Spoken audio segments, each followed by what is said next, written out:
তো হ্যালো বন্ধুরা, তোমরা সবাই কেমন আছো? আশা করছি তোমরা সবাই ভালো আছো। তো আজকে আমি যেতে চলেছি আমার মামার বাড়ি, সরস্বতী পুজো বিসর্জন, তাই মামার বাড়ি যেতে চলেছি। তো মামার বাড়ি যেতে যেতে দেখি এই রাস্তার ধারে একটা খুব সুন্দর মন্দির। এই মন্দিরটার নাম যদি তোমরা কেউ জেনে থাকো তো অবশ্যই কমেন্ট করে জানাবে। তারপর আমি চলে যাই মামার বাড়ি পৌঁছে গিয়ে মামির কাছে সর্বপ্রথম যাই। এই মামিটা ভিডিও বানায়, তাই আমি মামির কাছে এগোতে গিয়েছিলাম। তারপর মামির ছেলেটা বললো যে জুতো নেবো, সরস্বতী পুজো বিসর্জন আছে, তাই সে একটা জুতো নিতে চলে গিয়েছিলো বড় মামার সাথে।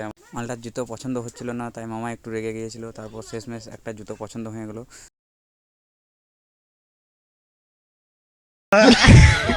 তারপর আমরা জুতো টুতো কিনে নেওয়ার পর সোজা চলে যাই বাড়ি। আর বাড়ি যেতে না যেতেই দেখি মামার বাড়ির ছেলেগুলো দুমকা থেকে বক্স নিয়ে চলে এসেছিলো। তো বক্সটা কেমন বাজছে সেগুলো তোমাদেরকে একটু দেখাচ্ছি।